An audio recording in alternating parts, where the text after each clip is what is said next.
Reflexão da liturgia da palavra do 11º domingo do tempo comum. As parábolas são recursos de linguagem que tornam uma mensagem eterna e ao mesmo tempo atual. Por essa razão, encontramos na Bíblia muitas parábolas. Aliás, a Bíblia é uma grande parábola, por isso é um livro eterno e tão atual do qual extraímos constantes ensinamentos. A linguagem, através de parábolas, enriquece o texto, pois o torna adaptável a qualquer realidade ou situação, e cada um pode tirar dele um ensinamento que corresponda à sua vida, sem empobrecer o texto. Por detrás das parábolas há grandes ensinamentos.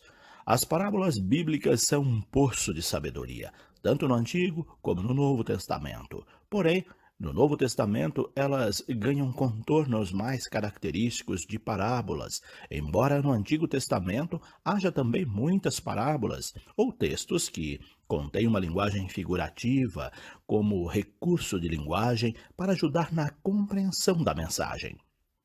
Neste domingo temos parábolas tanto no Evangelho quanto na primeira leitura. A primeira leitura da profecia de Ezequiel traz um texto que fala do poder de Deus, usando uma parábola ou linguagem comparativa, que é a do cedro exuberante, de cuja copa será extraído um broto. Esse broto, plantado no topo da montanha, vai virar uma árvore gigantesca, mais exuberante ainda do que o cedro do qual esse ramo foi retirado. Seus ramos produzirão frutos, diz o profeta, e atrairão pássaros vindo de longe, os quais encontrarão ali abrigo, fazendo seus ninhos nesses ramos. Ao final, o profeta revela o poder de Deus, mostrando que ele rebaixa a árvore alta e eleva a árvore baixa, que pode fazer secar a que está verde e fazer brotar a árvore seca. Um Deus que fala e faz. O que tudo isso tem a nos ensinar? Encontramos aqui um paralelismo com textos dos evangelhos, os quais conhecemos muito bem. Entre eles, aquele em que Deus derruba dos tronos os poderosos e eleva os humildes. Depois, a parábola da semente de mostarda, da qual o evangelho de hoje também faz referência. A semente de mostarda é considerada a menor de todas as sementes, porém, depois que germina, torna-se uma grande árvore, maior que todas as hortaliças, abriga pássaros dos seus ramos. Enfim, tudo isso para falar do reino de Deus e do seu poder transformador. Nesta primeira leitura, encontramos uma mensagem clara de esperança para um povo humilhado pelo exílio que busca reconstruir sua vida. A árvore exuberante da qual foi tirado um broto é a própria Jerusalém, ou o povo hebreu que foi retirado de sua terra, mas que ressurgirá como um povo forte, reconstruindo a sua vida melhor que antes. É, portanto, a imagem de um Deus que faz ressurgir das cinzas aqueles que parecem ter sido aniquilados. Um Deus capaz de transformar situações aparentemente irreversíveis. Um Deus que tudo pode e que nos faz lembrar que tudo nós podemos naquele que nos fortalece. Mostra que Deus não abandona seus filhos, por mais que eles tenham errado e sofram as consequências de seus erros. É um Deus que quer a vida e não a morte, a liberdade e não a escravidão. Um Deus que não é apenas teoria, mas que age de modo surpreendente. É esse Deus que precisamos descobrir, em quem devemos acreditar, para não sucumbirmos diante das tragédias humanas, dos sofrimentos e dos obstáculos que encontramos no caminho ou no processo de construção do reino de Deus, diz o apóstolo Paulo na segunda leitura. É esse reino que o evangelho de hoje também nos revela através de parábolas. Esse reino é comparado à semente. A imagem da semente é muito significativa e enriquece nossa compreensão acerca do reino de Deus. Uma semente parece algo insignificante. Quase ninguém presta atenção a uma semente, mas ela tem um poder grandioso, um potencial incrível.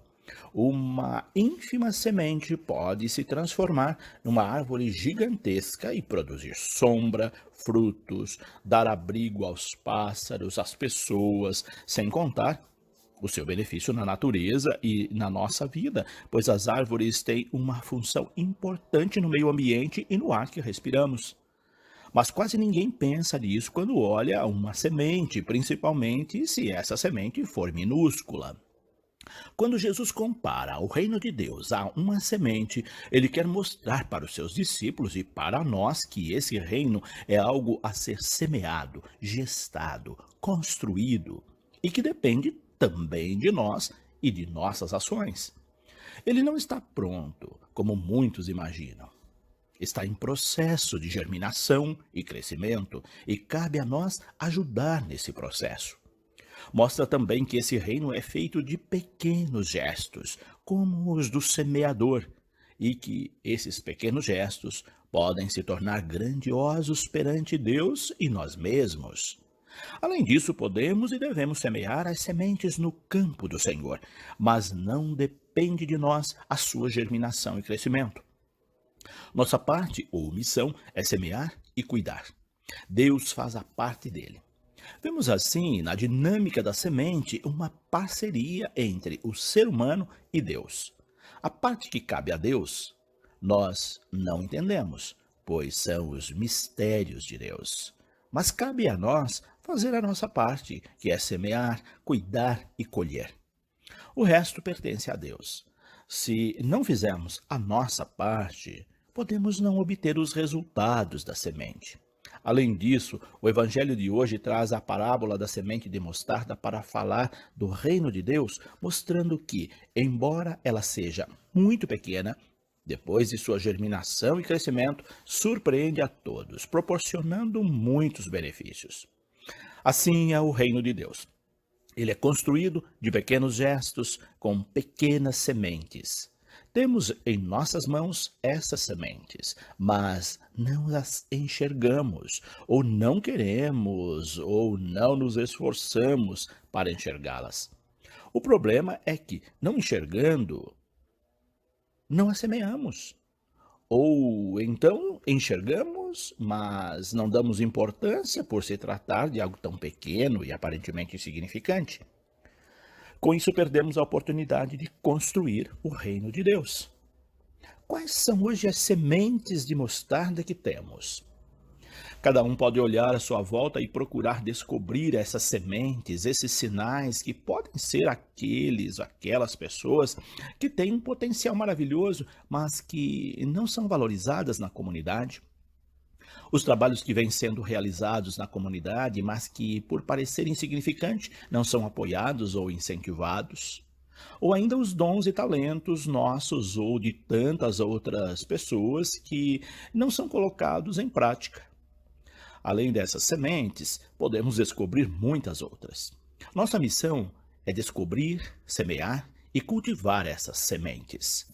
Elas poderão se transformar em coisas grandiosas que farão a diferença na vida de muitas pessoas, na vida da comunidade e da sociedade. Quantas dessas sementes já estão dando frutos? Vejamos o exemplo da pastoral da criança. Ela nasceu pequena como a semente de mostarda, mas ganhou visibilidade internacionalmente. Não apenas visibilidade, mas resultado.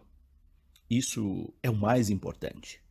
Muitas vidas foram e estão sendo salvas por essa pastoral. Mas não é fácil a missão de semear.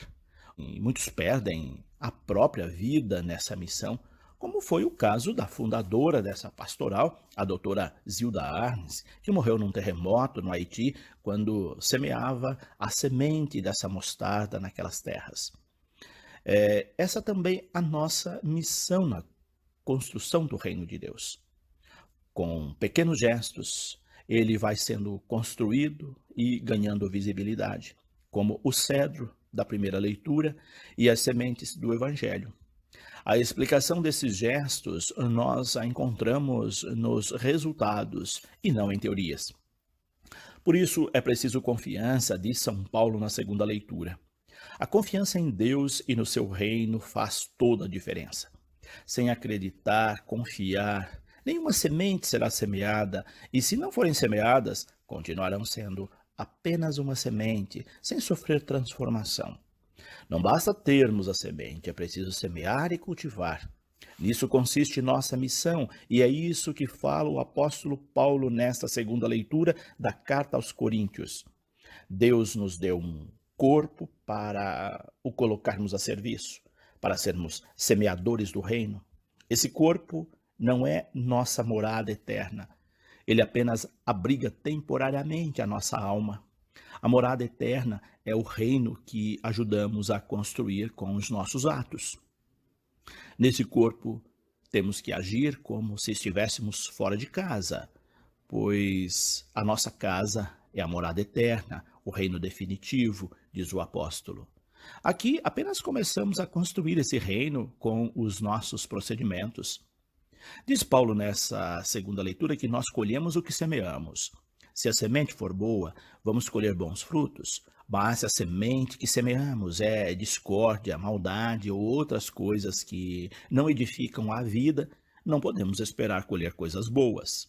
Enfim, diz ele, de fato, todos devemos comparecer diante do tribunal de Cristo, a fim de que cada um receba a recompensa daquilo que tiver feito durante sua vida no corpo, tanto para o bem como para o mal. Vemos aqui com clareza a nossa responsabilidade na construção desse reino.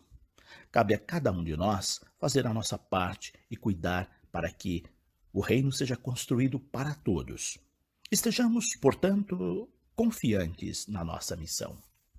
Deus abençoe a todos. Padre José Carlos Pereira.